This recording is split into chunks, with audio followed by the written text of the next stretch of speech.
جب بھی joints pain ہوتی ہیں تو ہم شروع میں ایسا کرتے ہیں کہ بجائے ڈاکٹر پہ جانے کے خود سے پین کلرز لینا اسٹارٹ کر دیتے ہیں.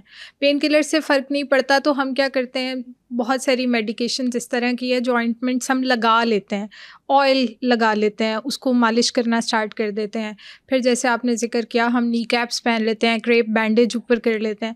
تو یہ ساری ایکٹیویٹیز ہیلپ آؤٹ کرتی ہیں کہ یہ نقصان دہ ہو سکتا ہے. سب کی بڑی کلیئر ایک کانسیپٹ دینے کے لیے آپ کو بتاؤں, ایک تو یہ آپ ذہن میں رکھیں کہ جب بھی کسی جوڑ میں درد ہو تو آپ اس کو جو اپنا ہاتھ ہے اس کی جو سائڈ نیچے والی سائڈ ہوتی ہے اس سے ٹچ کریں. اگر ٹچ کرنے پہ آپ کو وہ جگہ گرم لگے تو پھر اگر ٹکور کرنی ہے تو برف کی ٹکور کریں. ٹھیک ہے. آپ شاپر میں برف ڈال لیں یا آئس پیکس مل جاتے ہیں, پھر آپ نے اس جگہ پہ مالش یا گرم ٹکور نہیں کرنی. اچھا, اس کے برعکس اگر ہاتھ آپ لگائیں اور جوڑ کا درد بھی آپ کو ہو رہا ہے اور وہ جگہ ٹھنڈی ہے تو پھر آپ گرم ٹکور کر سکتے ہیں. بالکل ٹھیک. اور گرم ٹکور اگر سودنگ دے رہی ہے تو آپ کریں, اگر سودنگ نہیں دے رہی تو آپ نہ کریں. یہ تو ایک جنرل پرنسپل ہے, کیونکہ اگر وہ جگہ گرم ہے اور اوپر سے آپ اس کو اور گرم چیز لگائیں گے تو سویلنگ اور زیادہ بڑھ جاتی ہے. تو یہ تو ایک مین پرنسپل ہے. ٹھیک ہے. اچھا, دوسرا پرنسپل یہ کہ اگر جوڑ آپ کا ہلنے سے درد کرتا ہے تو اگر آپ اس کو بینڈش کر دیتے ہیں یا آپ نی کیپ چڑھا دیتے ہیں سو وقتی طور پہ اٹ از ہیلپ فل, لیکن 24 گھنٹے اس کو نہیں استعمال کرنا چاہیے, اس سے پٹھے ویک ہو جاتے ہیں. ٹھیک ہے. اگلا کویشچن تھا آپ کا آئل کا. اب دیکھیے, مالش جوڑوں کے درد کے لیے نہیں ہوتی, مالش بیسکلی ہوتی ہے فٹیگ اگر ہو تو اس کو دور کرنے کے لیے آپ نے چلیں کوئی بلڈ سرکولیشن کر لی. تو I am not usually very fond of it and I don't recommend, اس کی اتنی ضرورت نہیں ہے. ہمارے یہاں بہت سارے یہ اپنا آج کل وہ میجک آئل آئے ہوئے ہیں کہ جی 4 قطرے آپ لگائیں تو ٹھیک ہو جاتا ہے. ہو بھی جاتا ہوگا, آئی ڈونٹ نو, لیکن بلکہ میں نے تو ابھی ایک سائبر میں رپورٹ کیا ہے.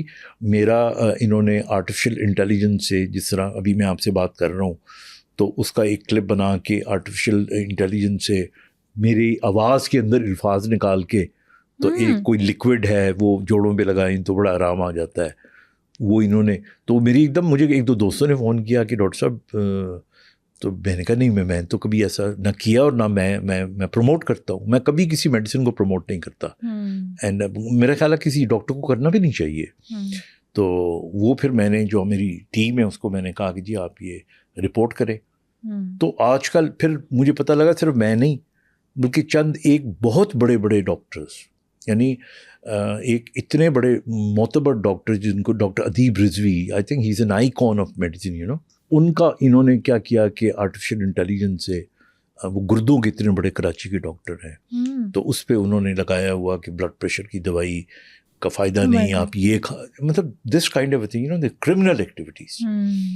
تو یہ تو میں نے ویسی تذکرہ ہوا تو بات کر لی, لیکن آئی ایم اگینسٹ. ہاں, آئل بعض اوقات ہم ریکمینڈ کرتے ہیں, وہ خاص کنڈیشن ہوتی ہیں جن کے اندر اگر ہمیں لگے کہ ہم نے ایکسرسائز کروانی ہے, کوئی کانٹریکچر ہے, وہ وہاں پہ رگڑ دینے سے اس کو نقصان پہنچے گا, تو اس کی فرکشن کم کرنے کے لیے ہم کوئی کریم یا وہ دے سکتے ہیں. بعض درد بھی ایسے ہیں جن کے اندر کچھ کاؤنٹر ایریٹنٹ کریمز ہوتی ہیں, وہ دی جا سکتی ہے, but that depends from patient to patient and from doctor to doctor. بالکل ٹھیک ہے. اچھا جی, ہم ہلدی دودھ مکس کر کے پی لیتے ہیں, ذرا سی ہمارے باڈی میں کچھ اس طرح کا پرابلم ہونا تو گھر میں سب سے پہلے جو ایکٹیویٹی ہوتی ہے اس کو دودھ میں ہلدی ڈال کے دو, ذرا ٹھیک ہو جائے گا. ہمارے جوڑوں میں بھی درد ہوگا, دودھ میں ہلدی ڈال کے دو, ٹھیک ہو جائے گا. یہ حقیقت ہے کہ متھ ہے کہ بس یہ دودھ ہلدی پی لو تو سب ٹھیک ہو جاتا ہے؟ یہ بالکل یہ متھ نہیں, یہ بلکہ حقیقت ہے کہ جو ہلدی ہے this is a very very strong anti inflammatory, اور یہ اس کو دودھ میں ڈال کے پینے سے آف کورس چھوٹی موٹی جو چوٹیں, مجھے یاد ہے ہم لوگ جس طرح, میں ذاتی ایکسپیرینس اس لیے دے دیتا ہوں کہ پھر آپ کو لگتا ہے نا کہ انٹرلنک ہو جاتی ہیں چیزیں, اسٹوری ذرا جلدی سمجھ میں آ جاتی ہے نا. مجھے یاد ہے میں ایک دفعہ گاؤں گیا تو وہاں پہ نا وہ جو سیڑھیاں ہوتی ہیں تو ہمیں عادت نہیں تھی, وہ جو پرسانگ کہتے ہیں نا جو لکڑی کی بنی ہوتی ہیں, سو آئی جسٹ فیل ڈاؤن, تو میرے پورے جسم پہ خراشیاں آ گئیں, اور تو انہوں نے گھر والوں, I was hardly I think about 9-10 years old, تو انہوں نے ہلدی دودھ میں ڈال کے پلائی, بلکہ صبح بھی پلائی, شام میں بھی پلائی. سو آئی نیور انڈرسٹوڈ. اچھا اسی طرح پھر یخنی پلاتے ہیں. یخنی پہ تو میرا ٹیک ہے کہ یخنی پلانی ہے تو پھر ساتھ بوٹیاں بھی کھلائیں. ہمارے یہاں گاؤں میں کیا کرتے ہیں, یخنی بنا کے جو پانی پانی ہوتا ہے وہ پلا دیتے ہیں مریض کو, اور جو وہ بوٹیاں ہوتی ہیں وہ پکانے والا خود کھا جاتا ہے. سو یو نو یخنی کا مطلب ہے پھر وہ طاقت تو اس میں ہوتی ہے, پروٹین میں ہوتی ہے. تو اس لیے یہ صرف ٹوٹکے اگر چلے آ رہے ہیں تو حقیقت تھی, تو اب تو سائنس بھی کہتی ہے. تو ہلدی کے اندر it is very strong anti inflammatory. تو یعنی اگر جوائنٹس پین بھی ہو تو آپ ہلدی دودھ یوز کر سکتے ہیں؟ ویل اس کو میں ایسا ورڈکس تو نہیں دوں گا, وہ ڈپینڈ کرتا. میں صرف یہ کہوں گا کہ جہاں انفلیمیشن ہے وہاں پہ چوٹ لگنے سے تو آپ اگر استعمال کریں تو فائدہ مند ہو سکتا ہے.